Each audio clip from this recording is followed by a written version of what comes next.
స్వతంత్ర భక్తి ప్రేక్షకులకు నమస్కారం.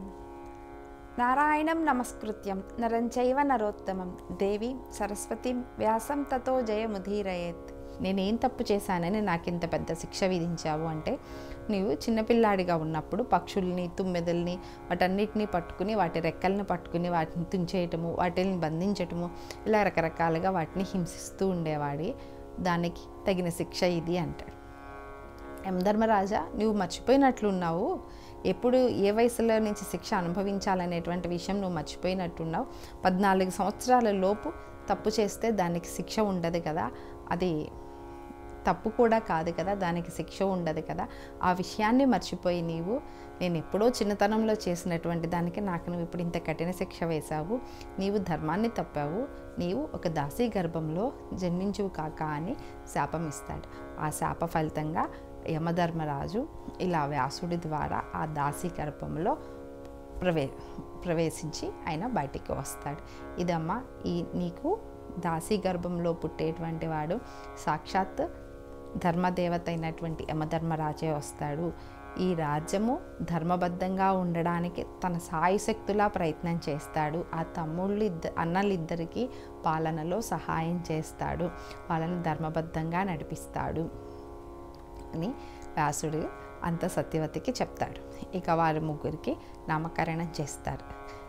ఆయన అంధుడిగా పుట్టాడు ధృతరాష్ట్రుడు, ఆయనకి తర్వాత పాండు వర్ణంతో పుట్టాడు కాబట్టి పాండురాజు, ఈయనకేమో విదురుడు అని నామకరణం చేసి వారికి విద్యాబుద్ధులు నేర్పిస్తూ ఉంటాడు. వ్యాసుడేమో తను వచ్చిన పని అయిపోయిందని తన తల్లికి నమస్కారం చేసి, నువ్వు కోరినటువంటి కోరిక నీకు తీర్చానని చెప్పి నమస్కారం చేసి తను వెళ్ళిపోతాడు.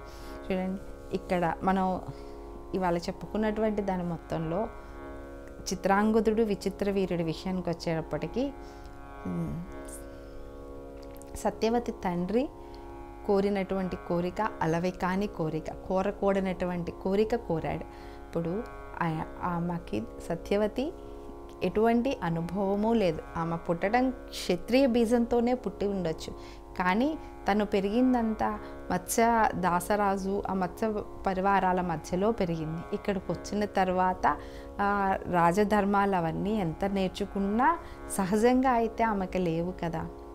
అటువంటప్పుడు ఆమెకి కలిగేటువంటి సంతానం రాజ్య అధికారాన్ని కావాలి అని దాసరాజు కోరటం అదొక రకమైన అసలు ఆ కోరికే తప్పు. అయినా కూడా ఆ కోరికని స్వీకరించి భీష్ముడు ఒక తప్పు చేశాడు. అదే అలవికాని కోరికలు కోరకూడదు, ఇవ్వకూడదని కూడా చెప్తారు కదా. దానికి ఉదాహరణే సత్యవతి వివాహం. సరే, కోరారు, ఇచ్చారు, బాగుంది. ఇంకా చిత్రాంగదుడు విచిత్ర వీరుడు పుట్టిన తర్వాత తండ్రి లేడని గారాబంగా చెప్పించి భీష్ముడు వారికి కేవలం అధికారాలు మాత్రమే ఇచ్చి బాధ్యతలు తనే నిర్వర్తించాడు. బాధ్యతలు లేని అధికారం ఇస్తే జీవితాలు ఇలానే ఉంటాయి. అధికారం ఇచ్చే ముందు బాధ్యతలు నేర్పించమంటున్నాడు భీష్ముడు చేసిన తప్పు అది. వాళ్ళకి గారాబంగా పెంచి కేవలం అధికారాలే ఇచ్చారు. యువరాజుని చేశాడు, సింహాసనం మీద కూర్చోబెట్టాడు, బాధ్యతలన్నీ తనే మోసాడు. వారికి ఏ చిన్న బరువు బాధ్యతలను కూడా అప్పచెప్పలేదు. అంత గారాబంగా వాళ్ళని పెంచడం వల్ల ఏమైంది, అధికారం ఎక్కువగా ఇవ్వడం వల్ల మితిమీరిన అధికారంతో, మితిమీరిన అహంకారంతో చిత్రాంగదుడు తన జీవితాన్ని తన చేతులారా నాశనం చేసుకున్నాడు. బాధ్యతే లేనటువంటి జీవితంలో ఎప్పుడు సుఖభోగాలలో లీనమైపోయి విచిత్ర వీరుడు తన జీవితాన్ని నాశనం చేసుకున్నాడు. కేవలం అధికారం మాత్రమే కాదు, బాధ్యతలు కూడా ఇవ్వాలి, బాధ్యతలు కూడా నేర్పించాలని ఈ సత్యవతి సంతానం ద్వారా మనకి నేర్పిస్తున్నటువంటి సందేశం. పిల్లలకి ఎప్పుడన్నా మనం ఒక అధికారం ఇచ్చే ముందు వాళ్ళకి ముందు ఆ అధికారం పొందడానికి అవసరమైనటువంటి బాధ్యతలు వాళ్ళకు ఉన్నాయో లేదో పరీక్షించాలి. ఆ బాధ్యత ఉంది, బాధ్యతలు ఇవ్వాలి, వాళ్ళు ఆ బాధ్యతలు సక్రమంగా పాటిస్తున్నారో లేదో చూడాలి. వారు కనుక అది సక్రమంగా చేస్తుంటేనే అప్పుడే అధికారాలు ఇవ్వమని భారతంలో ఈ సత్యవతి సంతానం ద్వారా మనకి వ్యాస మహర్షి ఇస్తున్నటువంటి సందేశం. అధికారం మాత్రమే కాదు, అధికారంతో పాటు బాధ్యతలు కూడా ముఖ్యమే. బాధ్యత లేనటువంటి అధికారాలు మంచివి కావు, అవి వినాశనానికే దారితీస్తాయి. బాధ్యత లేని అధికారం ఇస్తే వారు అధికారాన్ని చేపట్టిన తర్వాత అహంకారంతో ప్రజలని ప్రజలుగా చూడకుండా వారు వికృతమైనటువంటి పనులు చేసి అటు రాజ్యానికి ప్రజలకి సంకటాన్ని తెస్తారు.